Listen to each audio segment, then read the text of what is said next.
കുറേ സംശയങ്ങൾ ഇപ്പം ഉണ്ടാവും. ഒരുവിധം എല്ലാ സംശയത്തിൻ്റെ ഉത്തരം അടുത്ത ദിവസങ്ങളിലേക്കുള്ള ക്ലാസ്സുകളിൽ വരും കേട്ടോ. അപ്പോൾ ഒരിക്കൽ ഒരു സഹോദരി ഇങ്ങനെ പറഞ്ഞു, ഞാൻ കുറേ സംശയവും ഒരു നല്ല കൗൺസിലിംഗ് ഒക്കെ കിട്ടണമെന്ന് വിചാരിച്ചാൽ വന്നത്, പക്ഷേ 2 ദിവസം കഴിഞ്ഞപ്പോൾ എല്ലാ സംശയങ്ങളും മാറി, ഒരു കൗൺസിലിൻ്റെ ആവശ്യമില്ലാന്ന് തോന്നി. പരിശുദ്ധാത്മാവ് തന്നെ നമ്മുടെ ഉള്ളിൽ കൗൺസിലിംഗ് തരണം, ഇനി എന്താ വേണ്ടത്. അങ്ങനെ ഭയങ്കര ഒരു സംതൃപ്തി നിങ്ങൾക്ക് കിട്ടും. നിങ്ങൾക്കിപ്പോൾ തോന്നുമായിരിക്കും, അയ്യോ ഈ ബ്രദറുമായിട്ടൊന്ന് കൗൺസിലിംഗ് ചെയ്താൽ നന്നായിരുന്നു.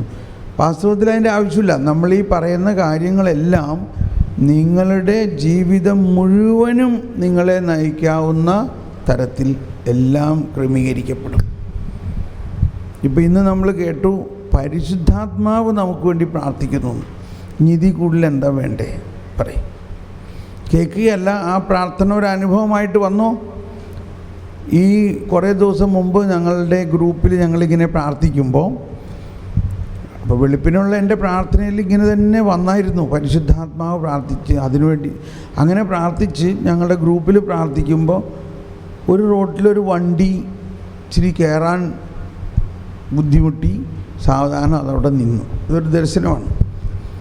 അപ്പോൾ ആ വണ്ടി സ്റ്റാർട്ടാവണില്ല. അങ്ങനെ ഇരിക്കുമ്പോൾ എന്താണ് ഇതിൻ്റെ അർത്ഥം? അപ്പോൾ വീണ്ടും പറഞ്ഞു, പരിശുദ്ധാത്മാവ് പ്രാർത്ഥിക്കണത് നീ ചിന്തിച്ച് പരിശുദ്ധാത്മാവ് പ്രാർത്ഥിക്കണം. അപ്പോൾ ഒരു മേഖലയ്ക്ക് വേണ്ടിയാണ് പ്രാർത്ഥിക്കുന്നത്. ആ മേഖലയ്ക്ക് വേണ്ടി പ്രാർത്ഥിച്ചപ്പോൾ പരിശുദ്ധാത്മാവേ പ്രാർത്ഥിക്കണമെന്ന് പറയാല്ല, ഈ വണ്ടി ദേ എന്ന് പറഞ്ഞിട്ട് ഫ്ലാഗ് പറന്ന് നമ്മുടെ സഭയുടെ ഫ്ലാഗ് വെച്ചുകൊണ്ട് ഓടണം.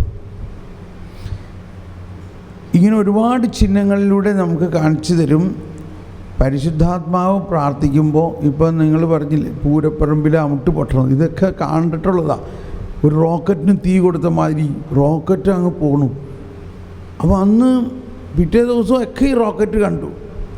അപ്പോൾ ഞാൻ അതിനെക്കുറിച്ച് ചോദിച്ചു, എന്താണ് ഈ റോക്കറ്റ് കാണിച്ചു തരുന്നത്? റോക്കറ്റിന് തീ പരിശുദ്ധാത്മാവ് പ്രാർത്ഥിക്കുന്നത് റോക്കറ്റിന് തീ കൊടുത്ത മാതിരിയാണ്. പിന്നെ നീ ഒന്നും പ്രാർത്ഥിക്കേണ്ട ആവശ്യമില്ല. ഒരു പ്രാവശ്യം റോക്കറ്റിന് തീ കൊടുത്താൽ പിന്നെ അത് നിർത്താനോ അമ്മ രണ്ടാമത് കൊണ്ടുവന്ന് ചേർത്ത് കൊടുക്കാനോ പറ്റുമോ എന്ന മാതിരിയാണ്. ഒരു അവസ്ഥയ്ക്ക് നമ്മൾ പരിശുദ്ധാത്മാവേ നീ ആ അവസ്ഥയ്ക്ക് വേണ്ടി പ്രാർത്ഥിക്കണേ, എനിക്കറിഞ്ഞൂടെ എങ്ങനെ ഇതിന് പ്രാർത്ഥിക്കണമെന്ന്. ഇത് ഭയങ്കര പ്രശ്നമാണ്.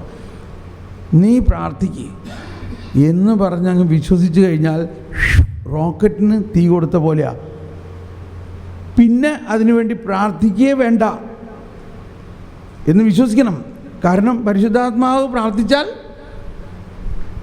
Done, it is done. അതും കൂടി വിശ്വസിച്ചോ. റോക്കറ്റ് വിട്ടു, ഇനി പോയിട്ട് തീ കൊടുക്കാൻ പറ്റുമോ? ഇനി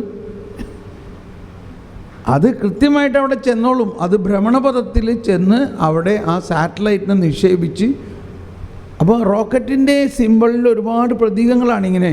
അപ്പോൾ ഓരോന്നിനും നമ്മൾ പരിശുദ്ധാത്മാവിൻ്റെ ചോദിക്കും, എന്താണ് ആ പ്രതീകത്തിൻ്റെ അർത്ഥം? പരിശുദ്ധാത്മാവ് പ്രാർത്ഥിക്കുമ്പോൾ നീ നിൻ്റെ ഈ ലോകത്തിൻ്റെ ലൗകിക തലങ്ങളിൽ നിന്ന് നമ്മളെ അങ്ങ് ഉയർത്തുകയാണ്. ഞാൻ രാവിലെ പറയാൻ വന്നിട്ട് അത് വേറെ സബ്ജക്റ്റിലേക്ക് പോയി.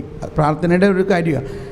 ഇപ്പോൾ ഇത് ഞാൻ വിമർശിക്കുകയല്ല, ശുശ്രൂഷകളിൽ വൈവിധ്യമുണ്ടെങ്കിലും ആത്മാവ് ഒന്ന് തന്നെ. അപ്പോൾ എനിക്ക് പരിചയമുള്ള ഒരു സഹോദരി ഉണ്ട്. അവർ എന്തെങ്കിലുമൊക്കെ പണ്ടൊക്കെ ഞാൻ എന്തെങ്കിലും പ്രയാസം ഉണ്ടാകുമ്പോൾ ഇങ്ങനെയുള്ള ആളുകളെയൊക്കെ വിളിച്ച് പറയുന്നത് പ്രാർത്ഥിക്കണം കൊണ്ട് ഞാനൊക്കെ അങ്ങ് കരയുമായിരുന്നു. അത്രയ്ക്ക് പ്രയാസമോ ചില സമയത്ത്. അപ്പോൾ അവരോട് ബ്രദർ കരയണു, ബ്രദറങ്ങ് വിശ്വസിച്ചാൽ പോരെ. പക്ഷെ എനിക്ക് ആ വിശ്വാസം കിട്ടണില്ല. എന്നാലും ഞാൻ കല്ല് ഇട്ട് മുട്ടുകുത്തി പ്രാർത്ഥിക്കാമെന്ന് പറഞ്ഞു. അങ്ങനെ നീ ചെയ്യ്. എന്നിട്ട് അപ്പോൾ ഇതിൻ്റെ വീട്ടിൽ കുറേ ചാക്കിൽ കുറേ കല്ലിങ്ങനെ സൂക്ഷിച്ച് വെച്ചിട്ടുണ്ട്. എന്നിട്ട് ഇടയ്ക്കിടയ്ക്ക് ഈ കല്ലുമ്മ മുട്ടുകുത്തി കാല് പൊട്ടു. അപ്പോൾ കുറച്ച് ദിവസം മുമ്പ് ഞാൻ പറഞ്ഞേ, ഈ കല്ലുമ്മ മുട്ടുകുത്തി പ്രാർത്ഥിക്കണത് ശരിയല്ല. ഞാൻ പേടിച്ചാൽ പറഞ്ഞത് അവരോട്. കാരണം അതിൽ എക്സ്പെർട്ടാണ്. എന്ത് പ്രശ്നമുണ്ടെങ്കിൽ കല്ലിൽ മുട്ടുകുത്തി ചരളിൽ മുട്ടുകുത്തി പ്രാർത്ഥിച്ചു കഴിയുമ്പോൾ പ്രശ്നം മാറാറുണ്ട്. ഞാൻ പറഞ്ഞ് അല്ല. അപ്പോൾ അതിൻ്റെ അർത്ഥം നമ്മുടെ മുട്ടുകുത്തലിലും നമ്മുടെ പരിഹാര പ്രവൃത്തിയിലും നമ്മൾ ഊന്നൽ കൊടുത്തിരിക്കുകയാണ്. അതിന് പകരം കർത്താവിൽ വിശ്വസിക്കുക. ഞാൻ ഇച്ചിരി പേടിച്ചാണ് പറഞ്ഞത്, ഈ ചെടുത്തി വല്ല വഴക്ക് പറയുമെന്ന് ഉദ്ദേശിച്ചുകൊണ്ട്. അപ്പോൾ അവർ ചിരിക്കണം. അപ്പോൾ ഞാൻ ചോദിച്ചു, എന്താ ചിരിക്കണേ? എൻ്റെ ബ്രദറെ, 1 മാസമായിട്ട് എനിക്കും ഈ കല്ലിൽ മുട്ടുകുത്താൻ പറ്റണില്ല.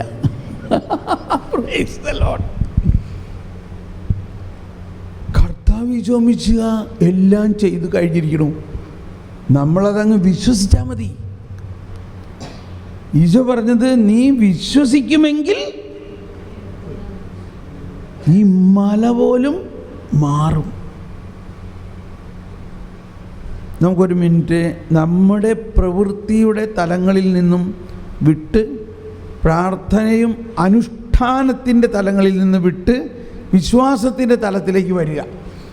ഇതാണ് യഹൂദരും ഈശോയും തമ്മിലുണ്ടായിരുന്ന പ്രധാന ഒരു കോൺഫ്ലിക്റ്റ് ഇതായിരുന്നു. യഹൂദരും ഫരിസേയരും നിയമജ്ഞരും അനുഷ്ഠാനങ്ങളാണ് ഇമ്പോർട്ടൻറ്റ്. എന്നാൽ ഈശോ ആ അനുഷ്ഠാനങ്ങളെല്ലാം ഗണ്ണിക്കുകയാണ് ചെയ്യുന്നത്. സാബത്ത് ദിവസം ഒരാളെ സൗഖ്യപ്പെടുത്തരുത്, കാരണം സാബത്താണ്, സാബത്ത് ലംഘിക്കും. പക്ഷേ ഈശോ സാബത്തിൻ്റെ അന്ന് തന്നെ പോയിട്ട് സൗഖ്യപ്പെടുത്തും. അത് പിന്നീട് പറയാം. അവരാകെ ഭയങ്കര ബഹളമായി. അവരെ സംബന്ധിച്ച് സാബത്ത് ദിവസം ചെരുപ്പ് പോലും എടുക്കാൻ പാടില്ല, ചൂലെടുക്കാൻ പാടില്ല, ഒരു സാധനം കയ്യിലെടുക്കാൻ പാടില്ല, സ്വിച്ച് പോലും ഓഫ് ചെയ്യാൻ പാടില്ല. ഇന്നത്തെ കാലത്ത് സാബത്ത് ദിവസം സ്വിച്ച് ഇടില്ല അവർ. അത്രയ്ക്ക് സാബത്ത് നിയമങ്ങളെ ആയിരക്കണക്കിന് നിയമങ്ങളാക്കി അവർ മാറ്റി മനുഷ്യന് അനങ്ങാൻ പറ്റാത്ത മാതിരിയായി. അങ്ങനെയുള്ള അനുഷ്ഠാനത്തിൽ കേന്ദ്രീകൃതമാണ്. നമ്മൾ അതിൽ നിന്നും ഇങ്ങനെ വിമുക്തമായിക്കൊണ്ടിരിക്കുകയാണ് സാവധാനം. അനുഷ്ഠാനത്തിലല്ല, മറ്റെന്തിലാണ്? വിശ്വാസത്തിലും ദൈവത്തിൽ വിശ്വസിക്കുന്നതിലും കരുണയിലൂടെയാണ്.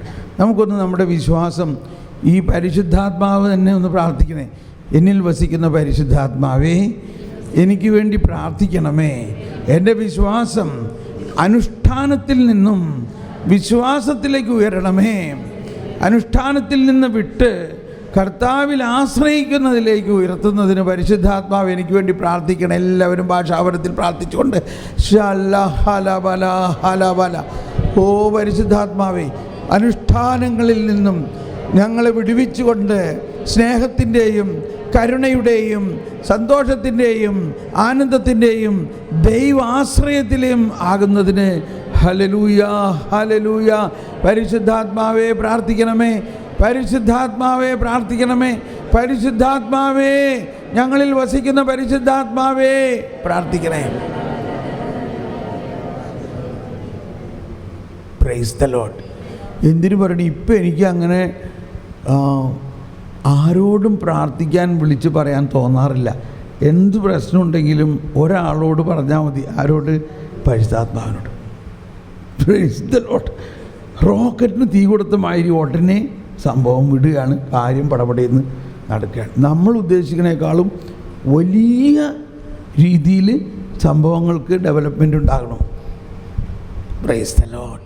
നമുക്ക് ചായ കുടിച്ചിട്ട് 4:30 എല്ലാവരും വരാം. എന്നിട്ട് നമ്മൾ ഈ ജ്ഞാനത്തിൻ്റെ ക്ലാസ്സാണ് ഇനിയും തുടരാൻ പോകുന്നത്. നിങ്ങൾക്ക് വിഷമമൊന്നുമില്ലല്ലോ? നിങ്ങളിങ്ങനെ വിചാരിക്കണം, ഈ ബ്രദർ 1 മണി, എത്ര സാധാരണ ഒരു സബ്ജക്റ്റ് 1 മണിക്കൂർ എടുത്ത് അടുത്ത സബ്ജക്റ്റിൽ പോകാമെന്നുള്ളതല്ലേ. ഇത് ജ്ഞാനം അവസാനിക്കുന്നില്ല, ഒരുപാട് കാര്യങ്ങൾ ഇനി പറയാനുണ്ട്. അത് പറയേണ്ട ആവശ്യം എന്താണെന്ന് പറഞ്ഞാൽ, ആ മേഖലകൾ പറഞ്ഞാലേ നാളെ നമുക്ക് മറ്റേ പെട്ടി തുറക്കാൻ പറ്റുള്ളൂ. Okay, thank you. അതുകൊണ്ട് നിങ്ങൾ ദാഹിക്കുക, അതുകൊണ്ട് നിങ്ങൾ വിഷമിക്കരുത്. ഈ ജ്ഞാനം നിർത്തി ഇനി വേറെ വല്ലതും പറയുന്നതൊക്കെ ചോദിച്ചു കഴിഞ്ഞാൽ പിന്നെ എൻ്റെ അകത്തുനിന്നത് വരില്ല ചിലപ്പോൾ. അതുകൊണ്ട് നിങ്ങളെല്ലാവരും ജ്ഞാനത്തിന് വേണ്ടി ഒന്നുകൂടി ദാഹിക്കുക. ദാഹമുണ്ടോ? ജ്ഞാനം വേണോ? എന്തിനാ ജ്ഞാനം വേണ്ടത്? നമ്മുടെ കടബാധ്യത മാറാനാണോ? അതേ സ്വർഗരാജ്യത്തിനെ കുറിച്ചുള്ള അറിവിന് വേണ്ടിയാണോ? സ്വർഗരാജ്യത്തെക്കുറിച്ചുള്ള അറിവ്. Praise the Lord. ദാഹിച്ചിട്ട് 4:30 നമുക്ക് തുടങ്ങാം.